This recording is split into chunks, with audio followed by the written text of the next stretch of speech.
Muy buenas tardes a nuestros padres de familia, estudiantes y comunidad del corregimiento de San Sebastián de Palmitas. También a todas las personas que nos acompañan en el día de hoy en este Facebook Live.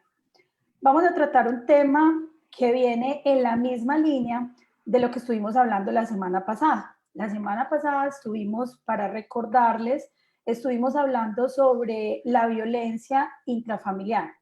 ¿Qué pasa cuando es el agresor quien está en casa? Estuvo muy enfocado a los tipos de violencia que se presentan en el hogar, pero hablamos principalmente cuando se presentaban con mujeres. El día de hoy, nuestra invitada nos va a hablar también de algo que también se hizo mención la semana pasada, pero muy poco, que es el abuso sexual y algunas herramientas para prevenir el abuso sexual en nuestros niños, niñas y adolescentes. Nuestra invitada de hoy es Laura Cantillo. Ella es trabajadora social de la Corporación Cariño. Buenas tardes, Laura, ¿cómo estás?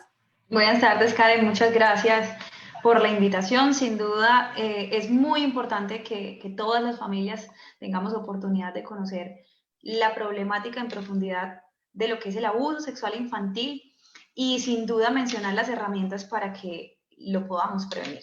Entonces, gracias por el espacio, por la invitación y bueno, ya vamos a entrar como en materia del tema. Listo, muchísimas gracias a ustedes por aceptar nuestra invitación. Sabemos que en este momento, pues, la contingencia ha cambiado el día a día de todas las familias. Hoy nuestros niños permanecen más tiempo en casa que en otros espacios porque pues ellos son de las poblaciones que prácticamente hasta el momento tienen que seguir en este espacio. Entonces, esto también ha generado pues que se presenten otro tipo de situaciones y vulneraciones dentro de los hogares. Entonces, empecemos a hablar, Laura, un poco sobre todo este tema del abuso sexual infantil. ¿Qué es esto? Listo, Karen, claro que sí. Bueno, antes de entrar en materia como tal sobre lo que es el abuso sexual infantil, que vamos a iniciar con esta gran definición, quisiera compartirte un poco que desde la Corporación Cariño, que es la corporación a la que pertenezco, en la que en este momento ejerzo mi profesión de trabajo social, en este momento estamos dando a conocer unas líneas de acompañamiento preventivo. Las menciono inicialmente para que todas las familias tengamos como referente que existen líneas de acompañamiento para profundizar quizá en esos temas que en esta conversación despierten interés, despierten dudas sobre casos específicos y aquí estamos para acompañarlos. Situaciones de angustia, miedo, tristeza que sientan los niños, niñas y adolescentes en ese momento, en estas líneas de acompañamiento preventivo pueden comunicarse. Hay dos números, que es un número fijo y está también el número celular. En el número celular pues también se atienden llamadas y WhatsApp y esta línea está en funcionamiento de lunes a viernes de 8 a.m. a 10 p.m. Entonces, muy importante, allí también pues brindamos todo el tipo de orientación a lo que tiene que ver con el abuso sexual infantil y situaciones de maltrato infantil. Entonces, quería iniciar con esto, bueno, ya para entrar en materia en lo que es el abuso sexual infantil como tal. Cuando hablamos de abuso sexual infantil, es muy importante también tener presente que en Colombia existe una legislatura la cual nos recuerda la importancia de la prevención, ¿cierto? Entonces tenemos la ley 1146 del 2007, que es la ley de prevención de abuso sexual infantil, y tenemos también, nos regimos por el Código de Infancia y Adolescencia, que en el 2006 reconoce a los niños, niñas y adolescentes como sujetos de derechos. ¿Por qué inicio por eso? Porque las familias tenemos la gran responsabilidad de conocer que nuestra legislatura nos apoya en materia de protección a los niños, niñas y adolescentes. Que la legislatura nos dice que digamos, la finalidad plena del Código de Infancia y Adolescencia es que los niños tengan un armonioso espacio y un armonioso desarrollo, que crezcan en un ambiente de felicidad, de amor, de comprensión, y el núcleo principal que brinda estos principios, sin duda, es la familia. Entonces, partimos de allí. un núcleo comprensivo, un núcleo amoroso, un núcleo que se preocupa por el bienestar de los niños y niñas, sin duda hace que de entrada hablemos desde la prevención de este tipo de problemáticas que afectan directamente a los niños y a las niñas.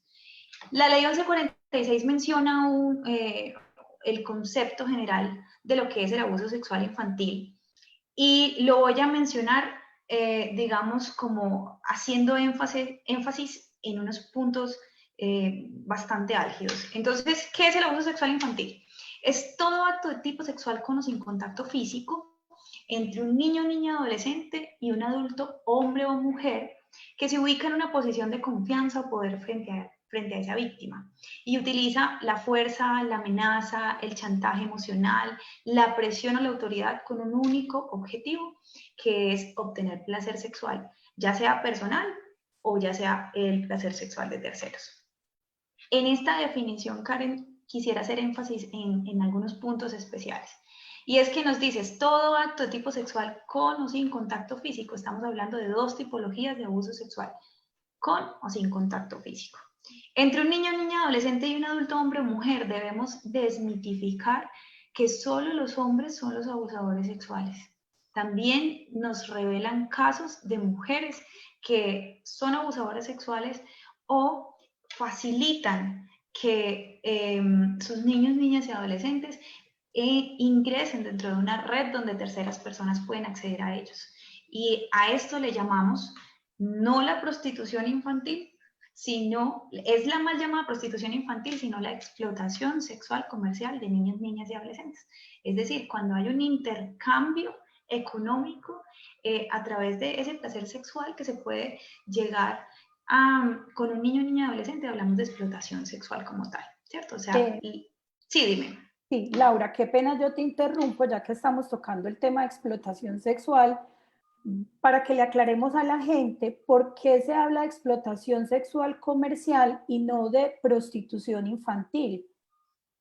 Es muy importante tener mucha claridad sobre la terminología en relación a que si bien la prostitución es como tal un ejercicio reconocido por adultos en nuestro país, ¿cierto? Hablamos de explotación porque los niños no están trabajando como tal, no ejercen como una profesión ningún tipo, o sea, como ninguna profesión, el tipo de relaciones sexuales. Además, que todo menor de 14 años, según nuestra legislatura, todo menor de 14 años que acceda a relaciones sexuales, que tenga relaciones sexuales, es abusado sexualmente. Cuando hablamos de explotación sexual comercial, cuando además de la relación sexual hay un intercambio económico, ¿cierto? Un intercambio económico. Entonces, por ende, los niños y niñas y adolescentes no ejercen ningún trabajo de prostitución, la mal llamada prostitución infantil, son explotados porque es en contra de su voluntad, son inducidos y relacionados por personas que lo llevan a ejercer como tal este tipo de relaciones sexuales o de contactos sexuales con adultos, es decir, son explotados, no están ejerciendo, lo están ejerciendo contra su voluntad. Es importante tenerlo claro a quienes nos observan y nos acompañan el día de hoy, lo que decía Laura, la terminología, y porque muchas veces la gente dice, no, pero es que a ellos les gusta o ellos buscan eso como una forma de ganar plata o conseguir adicional. Siempre tengámoslo en cuenta, cuando se trata de nuestros menores de edad, siempre será una forma de explotación. Ellos no deciden estar ahí, ellos no quieren estar ahí, siempre habrá un adulto atrás de ese niño que lo está llevando a realizar ese tipo de acciones. Entonces, de nosotros reconocer esto como una forma de delito y que es una forma de explotación con los niños, es también muy importante para que también a la hora de nosotros referirnos a esto, utilicemos los términos adecuados. Entonces, esto iniciando es algo muy importante. No hablemos más de prostitución infantil, sino que hablamos de explotación sexual comercial de niños, niñas y adolescentes. Exactamente. Es muy importante también recordar que, digamos, dentro de todo, como tal, toda la situación del abuso, pareciera ser que el abuso sexual se convirtiera como en un ritual, Karen, es decir, donde hay un proceso, donde hay un objetivo, que lamentablemente ese objetivo es el niño, esa niña o ese adolescente, y para llegar a ese objetivo hay una planeación, hay un proceso de seducción. ¿Qué quiere decir?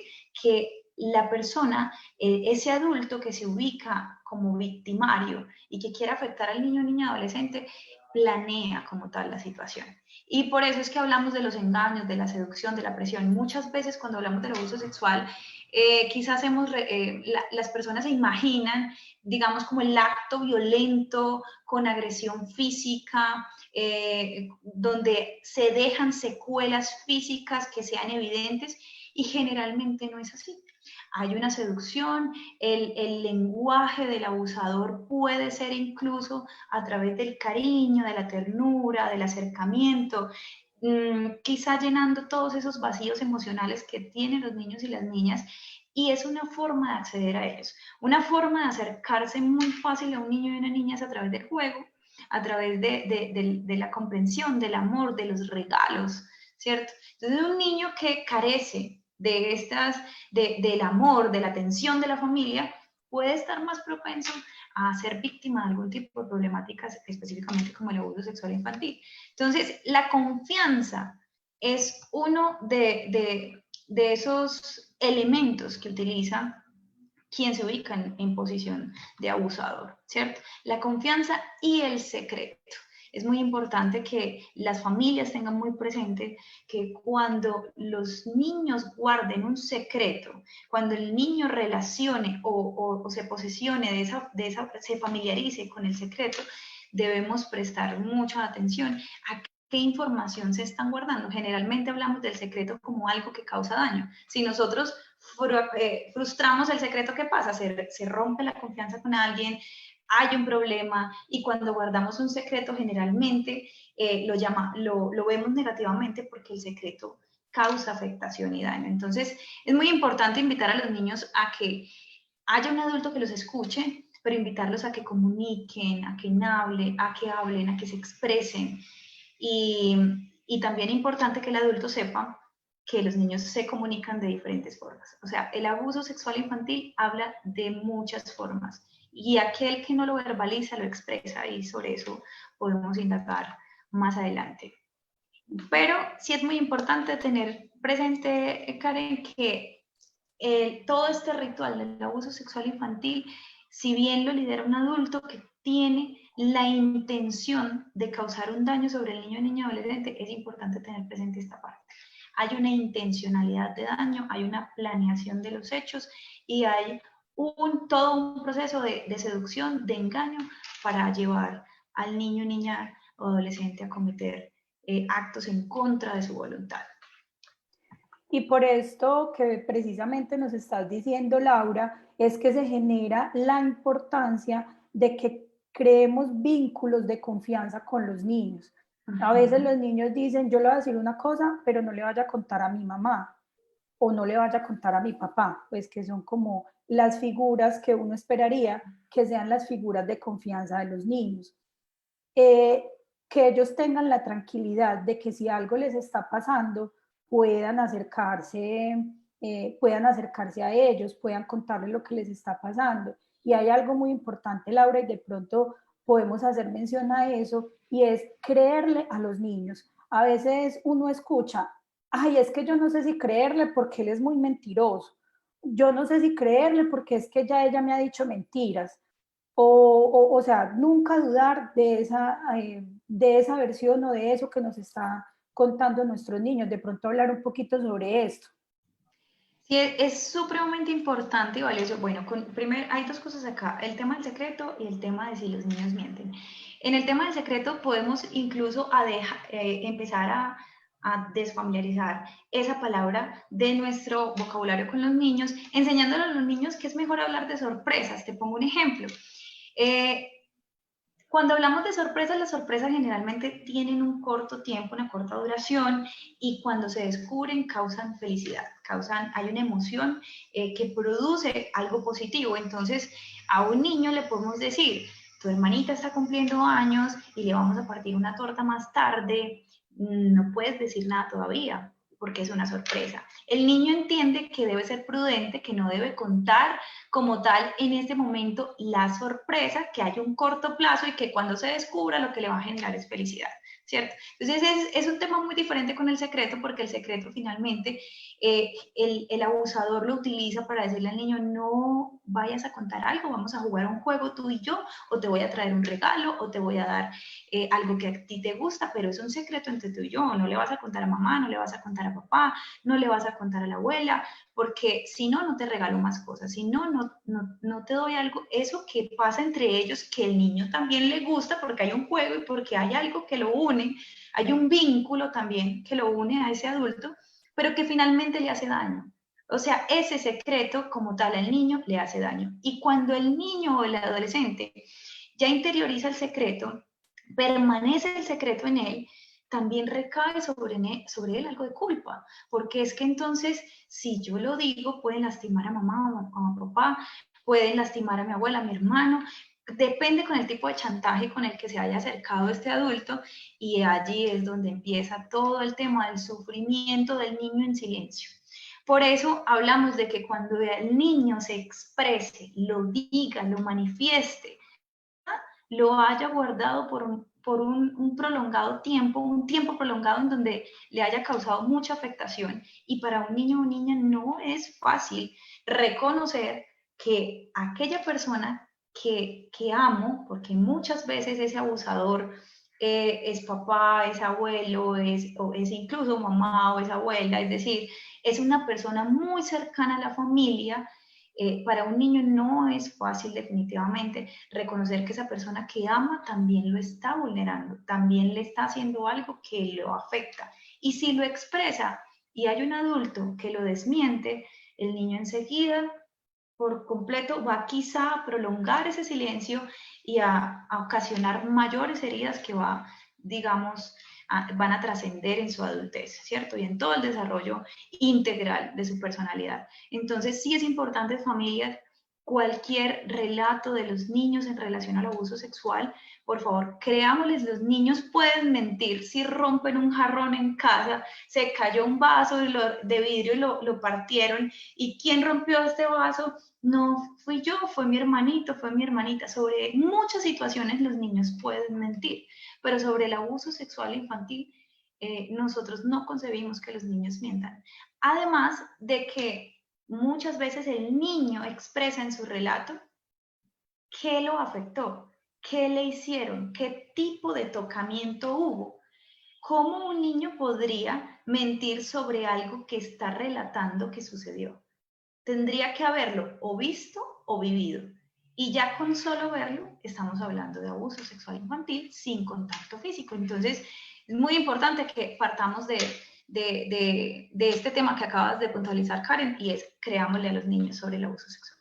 Listo, vamos a hacer, te voy a leer un par de comentarios que hay acá de Diana Isabel Naranjo. Dice, importantísimo la buena comunicación con nuestros hijos y hacerles saber que los secretos no siempre son buenos. Hay secretos buenos y hay secretos malos. Bueno, de pronto como secretos buenos el tema de las sorpresas, que en la institución educativa lo hemos trabajado con los niños también de esta manera.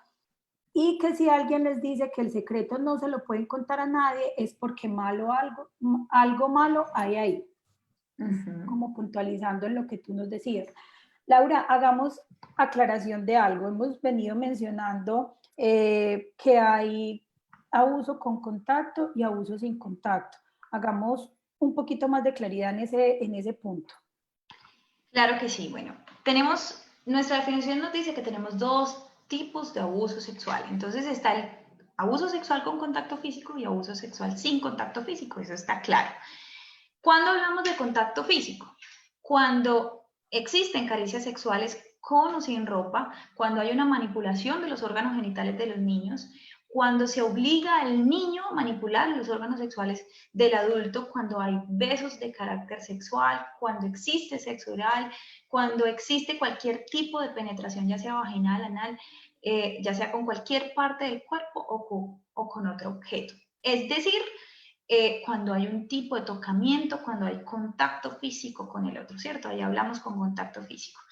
Es muy, pero muy importante, y en esto hago mucho énfasis, que les enseñemos a los niños las partes del cuerpo por el nombre que es, ¿sí? Sin ningún temor, que las familias puedan interioricen todo lo que las docentes también hacen mucho énfasis en este tipo de enseñanzas, y es la vagina, los senos, el pene, nombrar las partes del cuerpo por el nombre que es.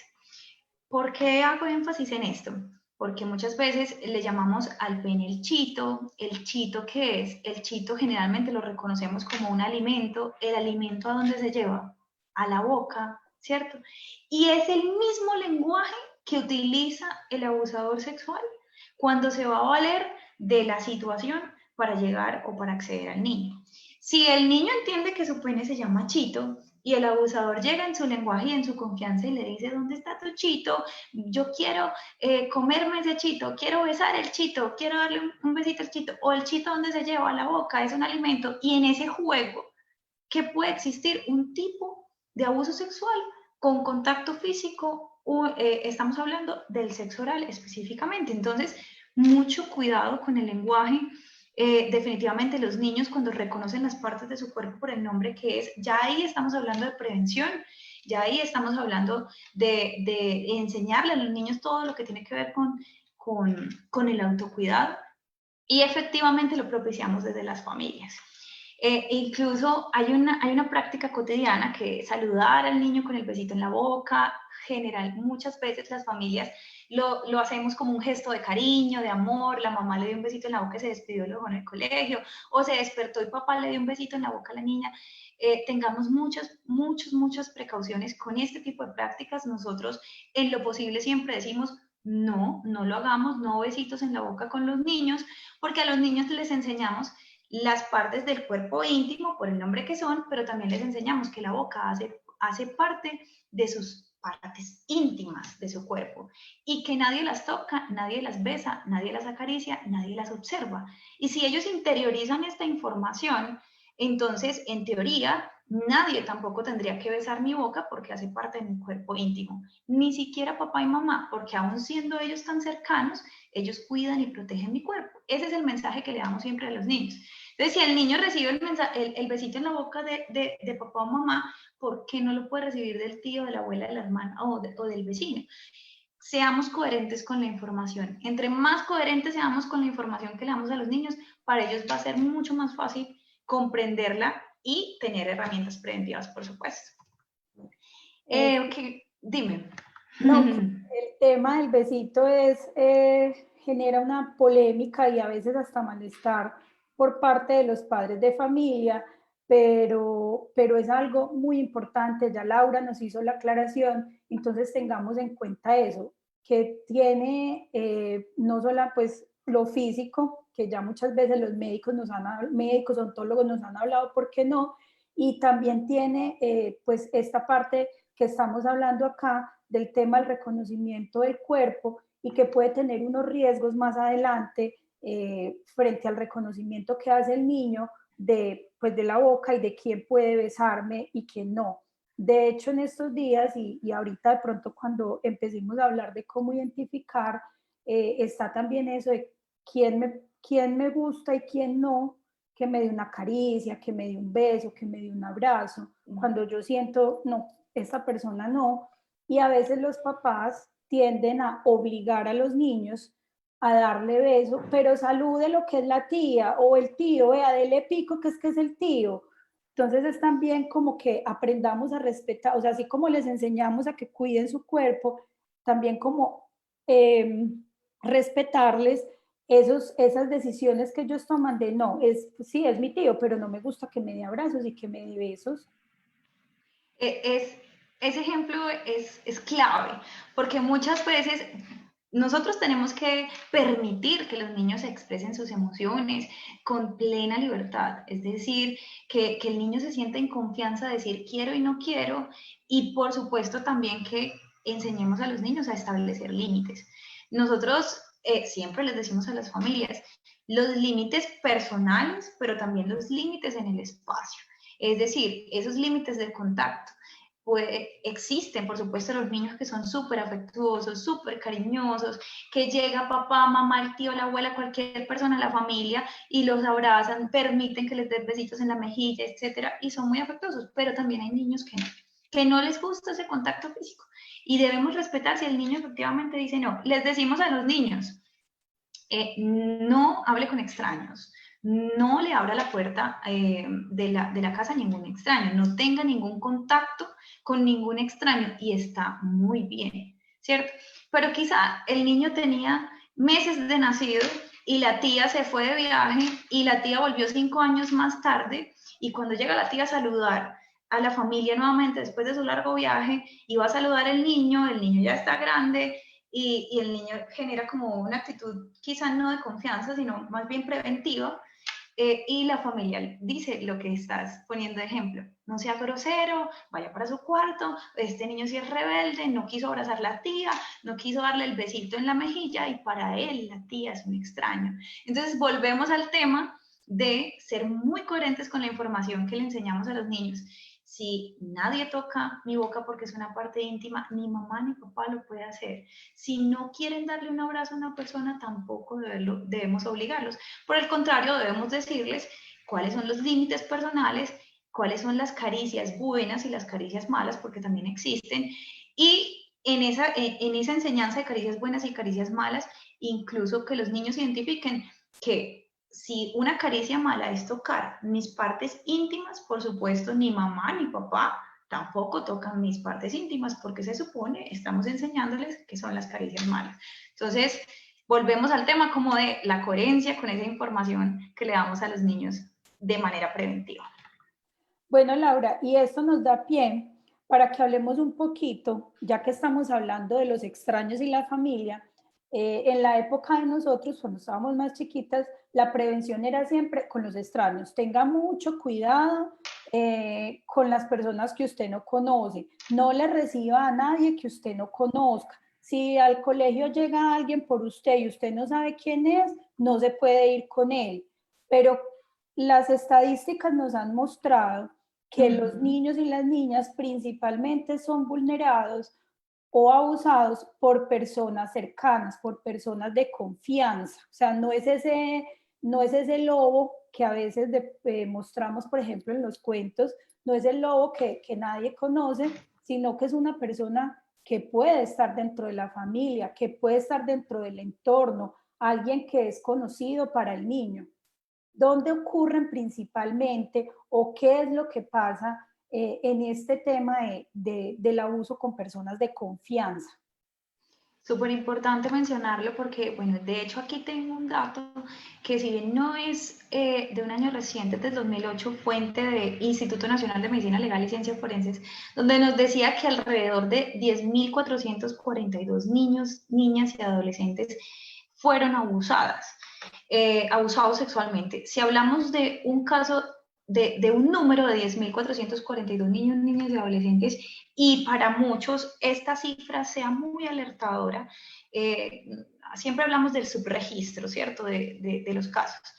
Aquí partimos de una cifra en donde mencionamos casos de abuso sexual denunciados, ¿cierto? Denunciados. Y los que no pueden ser mucho más, los que no pueden duplicar esa cifra. Y en este mismo relato, a raíz de estas mismas estadísticas, se reconocía que los casos generalmente denunciados, el abusador era un familiar o una persona cercana. Y que el lugar del hecho donde ocurría como tal este tipo de situaciones era en la vivienda de la víctima, es decir, de ese niño o de esa niña, o en la vivienda del victimario, quizá donde mamá y papá confió plenamente que estaban cuidando a sus niños y sus niñas, y allí también sucedió el hecho. Entonces, digamos, comentamos esto en términos de ser preventivos, ¿cierto? No en sembrar terror de que ahora no se pueden acercar los niños a sus familiares, por supuesto, esa no es la intención, sino que escuchemos con orejas de elefante, ¿sí? Y las orejas de elefante van mucho más allá del oír, es prestar mucha atención a todas las señales que los niños dan en términos de lo que sienten, de lo que viven, de lo que expresan, acercarnos más a ellos, jugar con ellos, algo que pasa en este momento de confinamiento, justamente llamémosle quizá algún aspecto positivo dentro de toda esta situación, y es que los padres de familia o los familiares han tenido un acercamiento mucho mayor con los niños y las niñas, y están identificando todas sus emociones, todo lo que ellos están viviendo, todo lo que quieren expresar. Están incluso algunos de ellos ganando muchísima confianza con los niños y las niñas y aprovechando muchas oportunidades para que en el juego se desglosen muchas de esas emociones que ellos quieren expresar. Lamentablemente, en la otra cara de la moneda, en este tiempo de confinamiento se han aumentado y se han disparado los casos de violencia sexuales, los casos de maltrato infantil.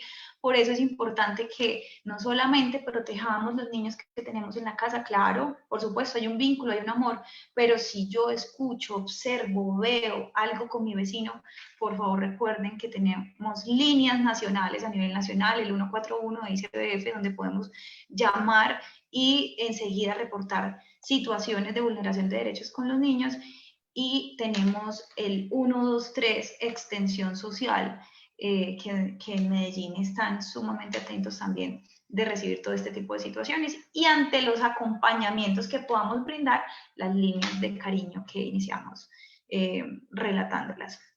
Entonces eso es muy importante, Karen.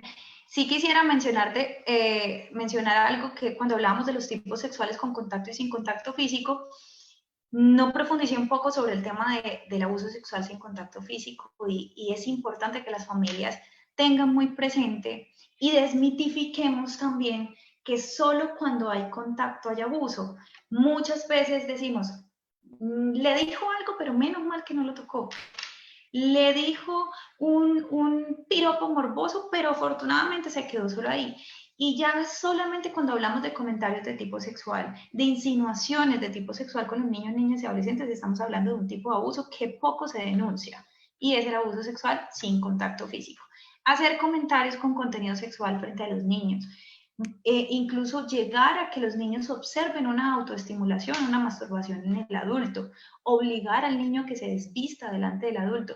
Las miradas penetrantes intimidan a los niños, miradas penetrantes sobre su cuerpo. Ellos logran sentir e identificar cuando se incomodan con este tipo de miradas, y es valioso que los niños lo expresen. Películas, material pornográfico, o que presencien o escuchen actos de tipo sexual es muy clave. Familias, por favor, mucho cuidado. Todos comprendemos que estamos en una situación donde estamos viviendo permanentemente con los niños. Hay parejas y las parejas también tienen sus tiempos de intimidad, pero por favor que los niños no escuchen ni tengan que presenciar, es más, que ni exista el riesgo de que escuchen o presencien actos sexuales entre adultos. Es muy valioso e importante por toda por su salud mental y su desarrollo emocional, ¿cierto? Laura, aquí hay una cuestión y es el tema de dónde duermen los niños. Los niños muchas veces duermen con los papás. Los papás dicen, hágale tranquila que él no se va a dar cuenta. ¿Será que no se dan cuenta? Exacto, a eso nos referimos. ¿Será que no nos están escuchando? ¿Será que no corramos ese riesgo? No corramos ese riesgo. Muchas veces los niños incluso hasta son mucho más prudentes que los adultos en ese sentido, y quizá tengan que guardar el secreto que no tienen que guardar, ¿cierto? Entonces, esto es una aclaración importante, porque ya en varias ocasiones uno ha escuchado cuando dicen, no, pero es que él dice que no se va a dar cuenta, o ella dice que no se va a dar cuenta, y muchas veces nuestros niños, por ejemplo, cuando estamos hablando en horas de la noche, pues el niño se despierta, el niño escucha, el niño ve y se queda callado. Entonces es importante nosotros que empecemos pues también como a tener en cuenta esto, como las formas pues como del abuso, porque muchas veces ellos llegan y replican eso en otros espacios con otros niños.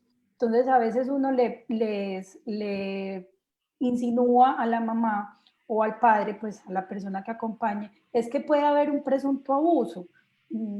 A veces también nos referimos a ese tipo de cosas, a lo que el niño puede ver y que no cuenta. y que se queda callado, o que pensamos que nunca se está dando cuenta de este tipo de situaciones. Acá esto nos da pie, Laura, para que hablemos de algo muy importante. ¿Cómo identificar que uno de nuestros niños o niñas está siendo abusado? Bueno, es muy importante que tengamos presente que nuestra conversación siempre, digamos, parte como desde la prevención. ¿Qué hacemos para prevenir? Pero cuando ya ocurren este tipo de situaciones, hay unos indicadores que nos dan luz sobre cómo poder identificar si el niño o niña está siendo víctima de abuso sexual. Entonces, existen indicadores físicos, indicadores comportamentales, indicadores sexuales. Si hay una relación entre estos tres indicadores, si estos indicadores físicos se presentan y se presentan también incluso los comportamentales y los sexuales, enseguida prendemos una alerta roja y buscamos ayuda profesional para establecer qué está pasando, ¿cierto? Entonces, hablemos como de los indicadores físicos. Si los indicadores físicos, digamos, se hacen evidentes en el cuerpo del niño o la niña, entonces de alguna manera son más visuales. Alguna dificultad para caminar o para sentarse, si hay dolor al sentarse, si el niño tiene incomodidad al sentarse, fisuras en la zona genital o anal, dolores abdominales o pélvicos constantes, irritación, picazón, inflamación, mal olor, flujo de sangre o de otro tipo de materia vaginal. Es normal que las niñas tengan un flujo, pero si ese flujo pues representa, hay un color representativo, hay un olor también mucho más fuerte, es importante que haya una consulta médica, es decir, en este tipo de manifestaciones ante una infección urinaria, ante una infección vaginal o anal, ¿quién determina qué pasa en este tipo de situaciones? El médico. Algo que pasa mucho y es que nos valemos de remedios caseros y muchas veces decimos, no, pues vamos a agüita de manzanilla y eso quita la irritación y eso quita, pero es muy importante ir mucho más allá, siempre acudir a un médico si un niño se siente afectado en cualquier sentido, físicamente en salud o incluso emocional o mentalmente, ¿cierto? Los moretones en el cuerpo. Un niño generalmente siempre tiene muchos moretones, pero hay moretones específicos que deben despertar como inquietud o alerta. Moretones en las muñecas, chupados. ¿Por qué hay un chupado? Si hay un chupado, hay que, ya sea en la parte genital o en cualquier parte del cuerpo, indagar mucho más allá de por qué existe un chupado en el cuerpo del niño o de la niña.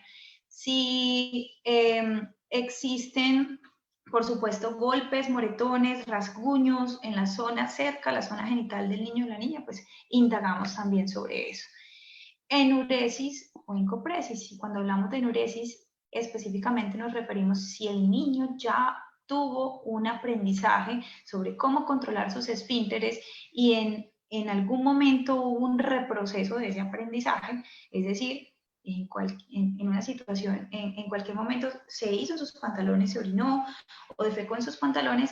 Cuando se orinan hablamos de la enuresis, cuando defecan en sus pantalones estamos hablando de la encopresis. Y fue de manera involuntaria, hubo un retroceso en ese aprendizaje. Debemos prestarle atención a esa situación y llevar al niño al médico, consultarlo con un médico para saber qué está pasando, porque ya no están controlando sus esfínteres. Infecciones de transmisión sexual. Definitivamente, cuando hay una infección de transmisión sexual, allí sí no tenemos duda de que se consumó como tal un abuso sexual infantil, ¿cierto? O un embarazo a temprana edad. Y hablamos de abuso sexual infantil cuando específicamente un embarazo a temprana edad es con menor de 14 años. Ya dijimos que todo menor de 14 años que tenga relaciones sexuales es considerado para la legislatura colombiana como víctima de abuso sexual infantil. Laura, y Sí. acá, antes de que continuemos, yo quiero pues que hagamos como un énfasis en este tema que nos estás mencionando, porque en muchas ocasiones se presenta que de pronto una niña de 13 años tiene una relación con un chico de 15, 17 o ya mayor de edad. Obviamente nosotros como institución educativa hacemos todo el proceso, se llaman los padres de familia, se habla con ellos y siempre ha generado cierto malestar y dicen, pero pues es que si yo como mamá lo permito, ¿por qué tienen que poner problema ustedes? Entonces, expliquémosle un poquito qué es lo que pasa en esta situación cuando así sea una relación voluntaria, o sea, que ella desea, que ella quiere estar ahí, pero la legislatura nos dice no se puede. Sí, específicamente, Karen, es un tema muy sensible para muchas familias porque en nuestro contexto no desconocemos que niñas, adolescentes de 13 años tienen una relación, digamos, consentida por sus padres e incluso ya son activas sexualmente, ¿cierto? Muchas veces pasa y en los procesos psicosociales, cuando brindamos esta información, muchas familias dicen, no tenía idea de esta situación. Por desconocimiento incluso se alertan de que desde la ley hay un respaldo con el desarrollo integral de los niños y de los adolescentes. Desde la ley nos invitan a informar incluso a las familias y a reconocer a los adolescentes en su proceso de derechos sexuales y reproductivos y cuando ellos pueden acceder como tal a los derechos reproductivos. Y ya cuando hablamos todo lo que tiene que ver con la posibilidad de establecer relaciones sexuales. Entonces sí es importante tocar el tema en términos de brindarles conocimiento a las familias de que menores de 14 años la legislatura colombiana definitivamente.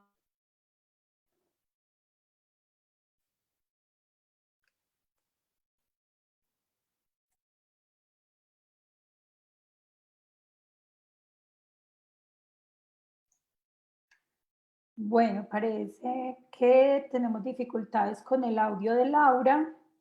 Vamos a esperar nuevamente que se conecte.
Bueno, dando continuidad al espacio, sabemos que se pueden presentar muchos inconvenientes de tipo técnico y al parecer a Laura se le ha presentado pues un daño en el lugar de residencia. Entonces, vamos a continuar por este medio. Laura nos está escuchando en este momento. Vamos a continuar. Estábamos entonces hablando de la importancia que tiene el tema de reconocer que las relaciones entre menores de 14 años, no son, no, pues así sean consentidas, no se pueden aceptar. Continuamos, Laura. Claro que sí. ¿Me escuchas perfectamente? Sí, yo te escucho. Bueno, perfecto. Mil disculpas. Sin duda tuvimos un pequeño problema técnico. Pero bueno, continuando con la información, ya que logramos establecer comunicación, efectivamente decíamos, la legislatura colombiana reconoce que menores de 14 años que tengan relaciones sexuales se reconoce como víctima de abuso sexual infantil. Es decir, todo niño, todo adolescente de 14 años o de 13 que llegue al sistema de salud habiendo un embarazo adolescente como tal, entra en los registros, se reconoce como víctima de abuso sexual, aun cuando las familias reconozcan que tenían conocimiento de esa relación y la consentían. Por eso es muy importante que las familias se sientan muy informadas, porque muchas veces este tipo de situaciones y procesos psicoeducativos que hemos tenido con las familias reconocen no tener, digamos, como no tener la información de que un menor de 14 años era reconocido como por ejemplo, colegio de tenía relaciones sexuales. Entonces es muy importante que lo tengamos conocimiento. Listo, Laura. Entonces, habiendo aclarado pues ya este punto que era muy importante porque es una de las situaciones que se presentan mucho en la institución educativa, pues que a veces se genera, como lo decías tú, a veces es desconocimiento, pero también hemos tenido situaciones en que los padres se han molestado porque les hacemos este tipo de llamados para informarles pues como lo que se... Bueno, entonces continuemos con los indicadores. Sí. Te conté sobre los indicadores físicos, ¿cierto? Es muy importante reconocer los comportamentales y los visuales. Entonces, sin duda, entramos en temas cuando decíamos un indicador físico, elevar la edad, pero hay otros indicadores como comportamentales que se refieren a cambios bruscos en el estado de ánimo, al llanto frecuente, a que los niños de alguna manera empiecen a tener un proceso de dificultad en manifestar sus emociones, o cuando las manifiestan se relacionan muchas veces con la tristeza, con el miedo, con la angustia. Si yo generalmente como madre de familia tengo ese niño que es carismático, que es cariñoso, constantemente con sus juguetes, que es activo, que lo cuenta todo de manera verbal, y de un momento a otro hay un cambio brusco en su comportamiento, en su estado de ánimo, ahora se aísla, ya no quiere decir las cosas, ya no quiere que lo abrace, que lo toque, ya no quiere que comparta con él los tiempos que habitualmente compartían, genera incluso cambios en el apetito, o en aumento o en disminución, en disminución en el apetito. Hay estados también como de tristeza que pueden llevar a los niños, incluso adolescentes, pues a los niños y a los adolescentes, a expresiones de ideas suicidas por situaciones que los estén afectando en este momento. Entonces, es reconocer cuáles son esos cambios comportamentales bruscos, ¿sí? Si cambian de la noche a la mañana, hay algo que está pasando en ellos y hay que prestarles mucha atención. Es muy importante prestarle atención a cuáles son esos temores generalizados de los niños. Es decir, de la noche a la mañana ahora le tienen miedo al baño. le tienen miedo a la habitación. Hay espacios de la casa en donde sienten temor. ¿Por qué? ¿Qué pasa en el baño que ya sienten temor? ¿Qué pasa en esa habitación que sienten temor? Entonces, prestar atención a todo lo que les digo. O alteraciones en el sueño. Los niños generalmente cuando están siendo afectados emocionalmente, reducen su tiempo de sueño o tienen pesadillas constantes. Entonces, cuando todos estos cambios en su comportamiento se presenten, debemos marcar esa alerta amarilla, prestarle atención a los niños o buscar una asesoría, una orientación profesional para determinar qué pasa. Y los últimos indicadores, que son los sexuales, tienen que ver con esos comportamientos de tipo sexual que los niños muchas veces pueden incluso reproducir o imitar, ya sea porque lo viven o porque lo presencian o porque lo observan. Un comportamiento de autoestimulación frecuente. Hay incluso en los adolescentes es normal, hay una etapa de autoestimulación, hay un espacio de intimidad, pero en los niños sí hay una autoestimulación que incluso en algunos, en ciertas edades es normal, pero es frecuente, es decir, cuando se aumenta, cuando se intensifica la autoestimulación, hasta el punto de ya no hacerlo en espacios privados, sino hacerlo en espacios públicos, sin importar que hayan personas que lo estén observando. Es un indicador comportamental sexual que hay que prestarle neta atención. Interés excesivo por juegos con contenidos sexuales, niños que se interesan por tomar sus muñecos e imitar una relación sexual, hablar con sus muñecos sobre contenido sexual, hablar con sus muñecos sobre algún tipo de relación sexual. Prestemos la atención a esos juegos, al vocabulario de los niños. ¿Qué es hacer el amor? Cuando el niño le pregunta a la mamá o al papá, ¿qué es hacer el amor? La mamá o el papá se angustia de una manera increíble porque no sabe cómo dar respuesta a esa pregunta, pero partamos de la información que tiene el niño para poder establecer como tal el hilo de esa respuesta. ¿Qué entiendes tú por hacer el amor? Y muchas veces para el niño hacer el amor es darle el beso en la mejilla, darle el abrazo al compañero, a la amiga, a la hermana, es darle un besito en la frente a la mamá. Eso para ellos puede ser hacer el amor, pero es como partir de la información que tiene el niño para yo establecer la conversación, porque esa pregunta es muy constante en las familias. ¿Cómo le hablo a los niños sobre un abuso sexual infantil? ¿Cómo le hablo a un niño sobre sexualidad? Y sexualidad es mucho más que una relación sexual. Sexualidad es hablarle a los niños de formas preventivas, de cuidar, amar, respetar su cuerpo. Eso es hablar de sexualidad con los niños en primera infancia, especialmente, y con los niños y con los adolescentes, por supuesto, ya hablamos en otro lenguaje. Bueno, este es importante y la relación que tienen los niños con sus padres es lo que nos permite también empezar a identificar como estas situaciones. Igual son cosas que también se pueden identificar dentro de las instituciones educativas.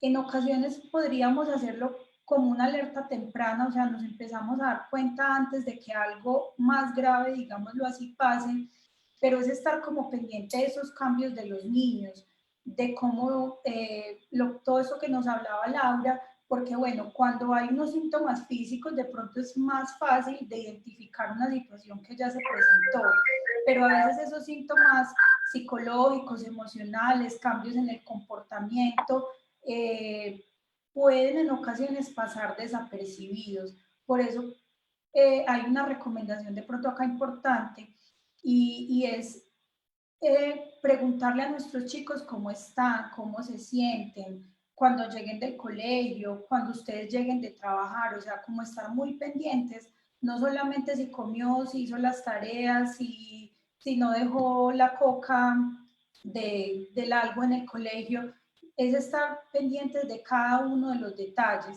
Y aquí entonces, Laura, podemos empezar a hablar de cuáles son esas herramientas que los padres de familia pueden tener para identificar, para prevenir que nuestros niños y niñas sean víctimas de un abuso sexual infantil.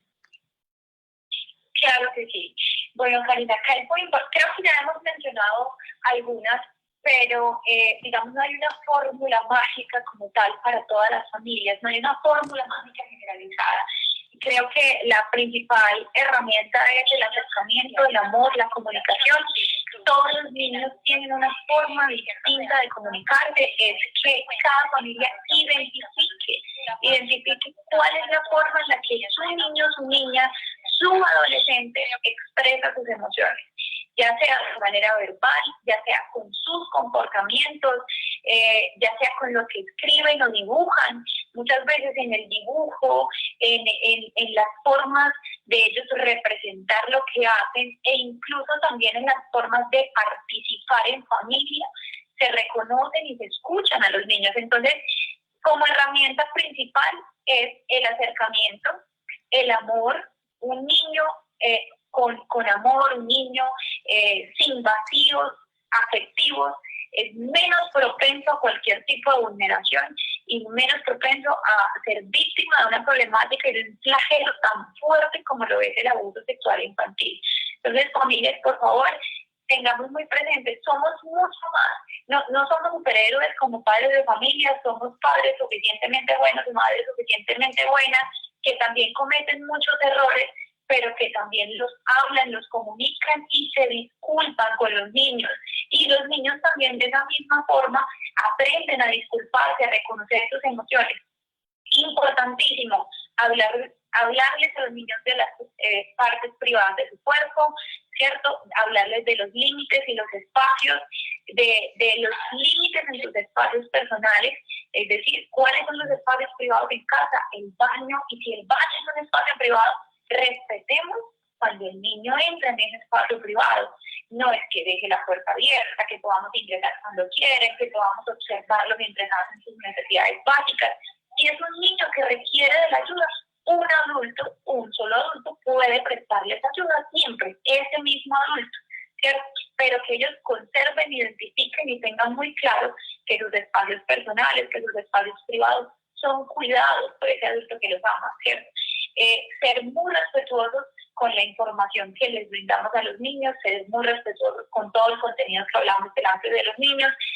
Hoy en día es muy fácil que los niños accedan a herramientas virtuales, a teléfonos, y la tecnología no es mala, ni las redes sociales son malas, es el uso acompañado de los padres de familia. Estrictamente, los niños deben tener un acompañamiento con el uso de la tecnología, porque pueden caer de manera accidental en videos, en material pornográfico, en los cuales no están en su edad, en la edad propicia para recibir esa información.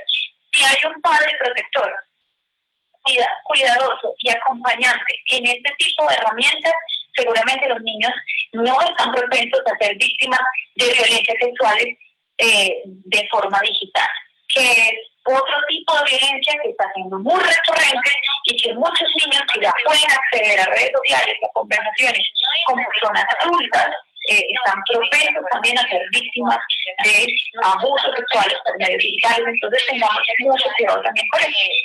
Y sin duda, todo el reconocimiento de los espacios protectores. Por acá hay una frasecita que quería recordarles, siempre la mencionamos, para que tengan muy presente todo lo que tiene que ver con el abuso sexual y sus afectaciones. Todo abuso sexual es una violación a los límites personales, emocionales, sexuales y energéticos que provocan heridas profundas y que dejan cicatrices a nivel físico, emocional y espiritual, incluso psicológico. Es decir, una persona víctima de abuso sexual definitivamente es afectada en todas las áreas de su vida, en su parte emocional, psicológica, espiritual. Una persona afectada por el abuso sexual debe como tal recibir un tratamiento, recibir escucha, recibir acompañamiento de su familia. Recuerden, familias, que cuando un niño o una niña es víctima de abuso sexual, no solamente es afectada algún niño o niña, sino todo su entorno familiar. Si ese abusador no pensó, ni siquiera fue un poco empático con el dolor que podría generar en ese niño o esa niña en el momento de abusarlo sexualmente, por favor nosotros no seamos empáticos, ni pensemos en el dolor que le podemos generar a esa persona si lo denunciamos. Es muy importante que reconozcamos que hay dos procesos completamente diferentes: el restablecimiento de los derechos de los niños y toda la parte judicial, ¿cierto?, que enjuicia ese hecho. Y lo más importante es el restablecimiento de los derechos del niño y de la niña. Por eso es muy importante que se reconozca la situación y que las familias venzan sobre cualquier adversidad el temor a la denuncia, el temor a decir: yo voy a proteger a mi niño, voy a buscar ayuda psicológica, voy a buscar una ayuda profesional que me ayude a solventar como tal esta situación para que en familia se restituyan sus derechos. Lo más importante es que no hayan secuelas de situaciones tan lamentables como el abuso o como el maltrato infantil, pero lo más importante es que en las familias en donde esto no ocurre ni ha ocurrido, por favor tengamos todas las medidas de prevención. Bueno, Laura, agradecemos muchísimo este espacio. Creo que nos quedan claras mucho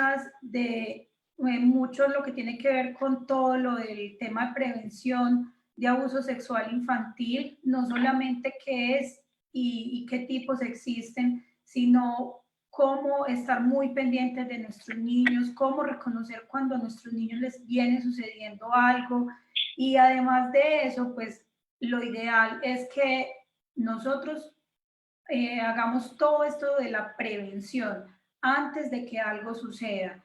Entonces, estas herramientas que nos has brindado han sido muy buenas. Pienso que el tema del amor, la confianza, el acompañamiento, el diálogo con los niños es algo fundamental y muy importante. Bueno, no solamente con los niños y niñas, sino también con los adolescentes. Ellos también son víctimas en muchas ocasiones del abuso sexual. Importante tener en cuenta que no solamente se dan por tocamientos, también una mirada, una palabra.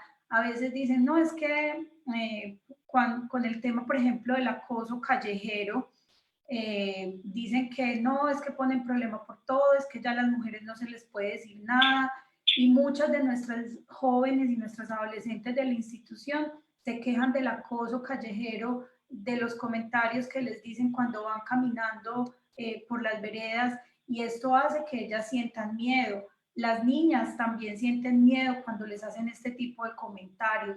Entonces seamos respetuosos y respetuosas con ellas y generemos esos vínculos de confianza que nos permitan identificar cuando algo está pasándole a nuestros niños o adolescentes, o antes de que esto vaya a pasar. Como lo hablábamos ahorita, siempre creamos en lo que los niños están diciendo.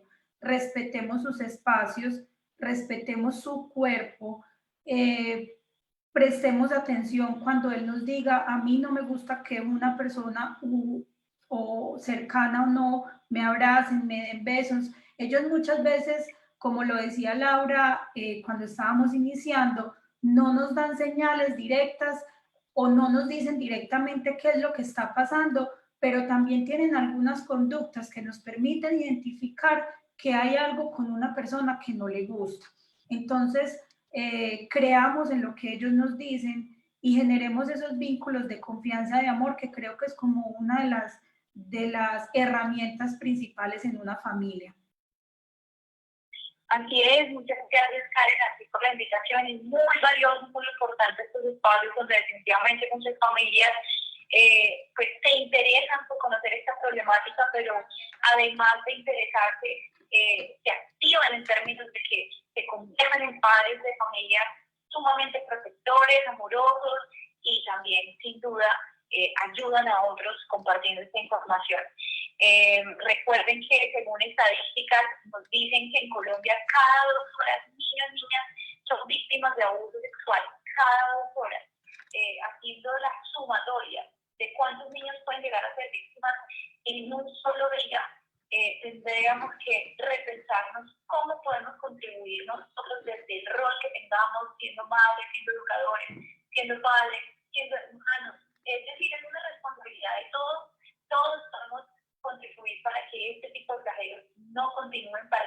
algún momento, tipo, volvamos a hablar de abuso sexual, lo hablemos como algo que existe en la historia y que de alguna manera se radicó. Entonces, muchas gracias a todos y bueno, esperamos tener una próxima conversación. Bueno, Laura, agradecemos tu compañía y tu tiempo. Agradecemos también a todas las personas que nos acompañaron hoy en este Facebook Live. Pedimos disculpas por lo que se nos presentó, pero sabemos también que todas estas fallas a nivel tecnológico se pueden presentar en cualquier momento. Si tienen alguna duda, alguna pregunta, quieren saber algo, pueden hacerlo por el interno, por los mensajes internos de Facebook, o ustedes tienen mi número telefónico 301-216-5509, se pueden poner en contacto conmigo. Que tengan una muy buena... Antes de que finalice, quisiera recordar nuevamente nuestras líneas de acompañamiento, porque sin duda también estamos disponibles para atender a todas esas inquietudes. Claro que sí, Laura. La línea número pico es 604-3627 y la línea número celular es 322-650-0588. Quizá mucha de la información que dijimos, pues no pudimos contestar todas las preguntas, entonces aquí estamos abiertos para responder. Claro que sí, Laura, muchísimas gracias. Bueno, ahora sí nos dejamos. Nos vemos la próxima semana con un nuevo invitado y con un nuevo tema para interés de todos. Muchas gracias. Chao, chao. Chao.